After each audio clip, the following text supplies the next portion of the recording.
Hello everyone, Galidorn back again, playing Raid Shadow Legends. Okay, so with the announcement of the upcoming fusion, I'm going to weigh in this video and make my determination of whether I'm going to go for it or not. Do not go in there! So we've got the outline of his skills released by the Raid development team. If we take a look here, okay, he's kind of a unique nuker, and there's other people who've gone over his kit. He seems to be very interesting. So, interesting on his first one, attacks one enemy 2 times, and then 20% chance of repeating the attack. Each hit decreases the target's turn meter by 10%. Okay, so he could go off. Chief J just went off. Maybe even if you put him in a relentless set, and he can keep going and going and going with these attacks, reducing turn meter. And if he hits hard, that could definitely be a problem. Do we have a talent? He has a couple of AoEs on his A2 and his A3. So another one would possibly be a stun set on him, if you want to maybe use him as a bit of control and damage him with stun sets that are got some high damage stats on them. So with the A2, what he does is he does one of these progressive, they call it an AoE, which is a bit interesting because the couple of other champs that have this kind of skill, it's not really an AoE, it's not described as an AoE, it's progressive hitting, so single target hitting. This is kind of weird, but anyway, it starts off with the weakest hit to start and then builds up to the last is an absolute smash. I guess, on whoever you want to go. So I guess you'd have to pay attention to the turn order of the teams that you're facing, what positions they're in. So then we got the A3 and the other AoE, and I placed the increased attack and increased damage on him. And then here's an interesting thing, permanently decreasing the resistance. So yeah, I think that this kit is suitable for the arena, but however, this particular skill of decreasing the resistance probably not going to be a big arena thing, unless of course you get into longer fights, I guess. But arena fights tend not to be so long that it can build up a lot. But anyway, maybe, you know, intended for longer, more bruising fights against, you know, the Ukrainian twins or the White Queen and White King, things like that. So the more, you know, fights that go on longer, a bit more bruising, maybe that could be something you can be used for in arena. I'm thinking that maybe some of the bosses, like particularly Doom Tower hard bosses, maybe, where the bosses at the higher levels have got quite a lot of resistance on them. So maybe it's something like that.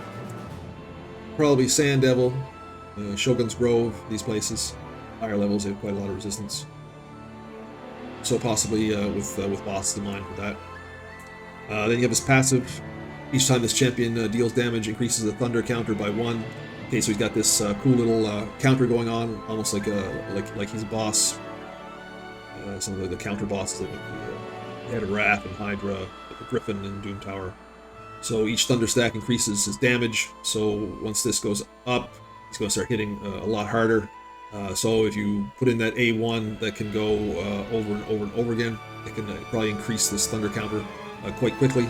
Then it basically turns into another AoE and placing a stun. So you have a stun set, and his stun here, you could be stunning people all over the place. Or with Relentless, building this stack up and getting the stun at the end. Potentially 2 kind of, or you could just, you know, probably just put a like a merciless set, lethal set, kind of on, just go straight out damage. I'm thinking once I get him, I'm giving the game away here a bit.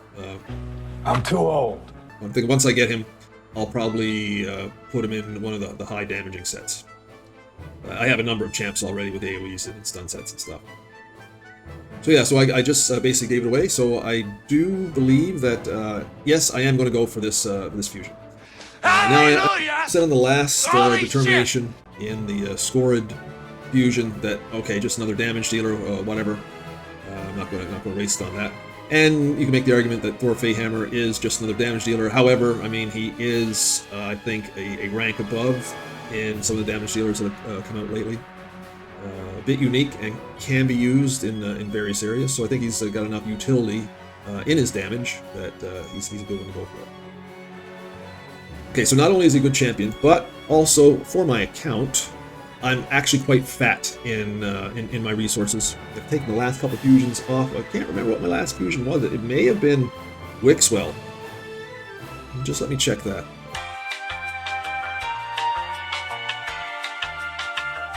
And yes, indeed, I checked up the past fusion list, and there's been 3 since Wixwell, and I passed on all 3. So I haven't done fusion in a while, and I'm going to be quite well set up for this fusion.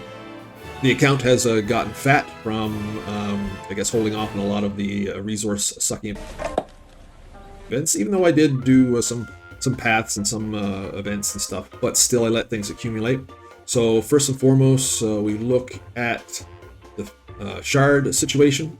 I'm in a situation here. That's how I go in order, and I go right to my void shards, and we can see here I have 36, so that is well over the number. Usually I go about, if I have a level 26 or 28, I consider myself good for the fusion going in, because my strategy is to rely on my voids for the summon rush, because the worth of the void is so elevated as, say, compared to the ancient shard. So generally I do my summon rush by pulling all voids. So apparently there is a 2x void coming up at the start of this week before the fusion starts. What the fuck?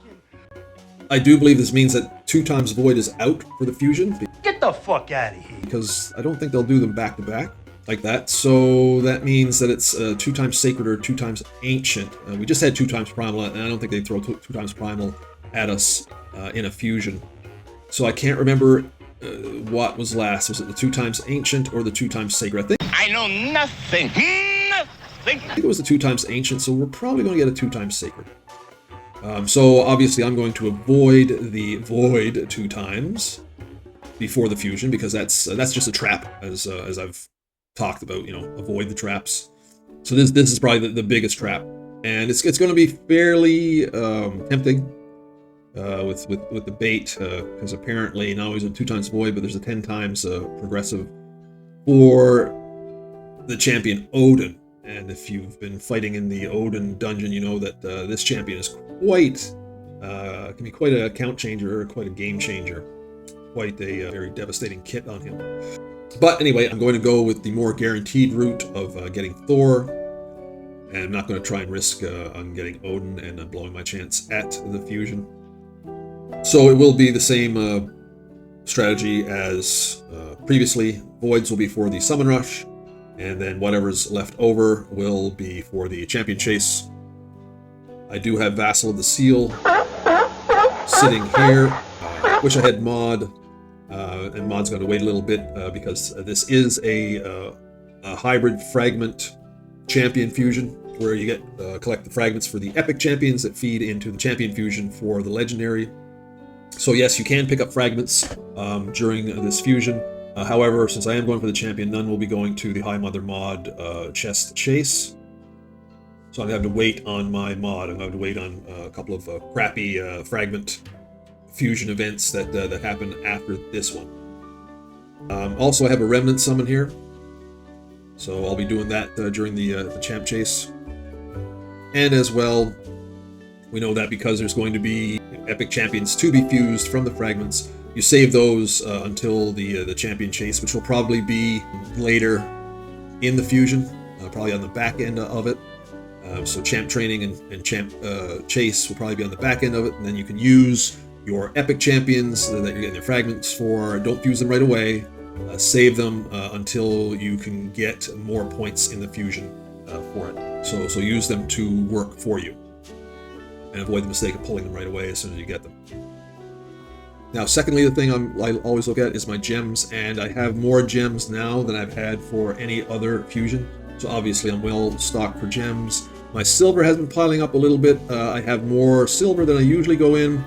Usually I have, if I'm looking at least 30 million silver, and then lots of ways to make it up during the fusion. So you can see here I've over double that number. And as always, back in the forge, I have tons of resources here to make silver from the forge. We go in and look at the what I've got saved up in my mailbox. Okay, so I have been saving up these energies. Can't remember where I got them, but I'm a stupid moron. this is 1,000 energy I have just sitting in here. 51 days left in the shop. Okay, so these are all expiring, but they can. I'll wait to grab these so that'll extend me into the fusion. There'll probably be a champ training, if not kicking it off, very close to the start of the fusion. I have all these multi-battles that I don't have to draw until a fusion starts. And again, experience, multi-battles, and then we start seeing the energy pots here. So as you can see, I have tons of energy pots, tons of multi-battles, just an inordinate amount of resources here I've saved. The champion training, even though I did quite a lot of champion training for the last CBC. You're a good person. So we can see that I have a lot of level 40s 4-star chickens ready to go up to 5-star chickens. You can see my actual chicken levels are really good, especially with the 5-star. I have the ability to make 5 6 stars just from my actual chickens alone. And I have a number of the 4-star and 5-star champion chickens to go into the level 40s and the level 50s that I'll bring up. And if we look at my brews, I have an exceedingly high number of brews here. You can see 1,300 for the magic and the spirit, and a good number for the force. I'm always lower on the force. Feel the force around you. But I have a very good number this time of force potions and an absolute shitload of the voids. And I even have a barrel left over.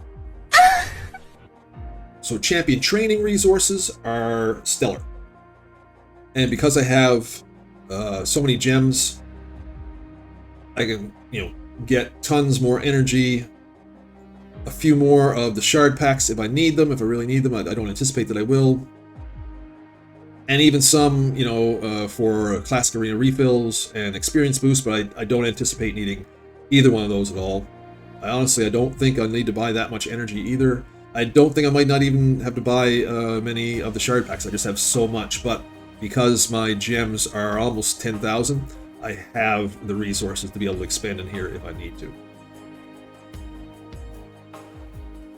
Okay, so if we look at, they haven't released the schedule on the Fusion yet, so I can't comment on the strategy for the schedule of the Fusion. Which button? Where am I? But we can see that on Monday, the warm-up event starts. So we can say that the Fusion itself will either start on Thursday or Friday. It used to be the Friday, but here lately they've been starting on the Thursday. So I'm anticipating that it will be starting on Thursday. However, if it doesn't start till Friday, that's fine. So they don't have the Void 2 times here yet. Not that I can see it.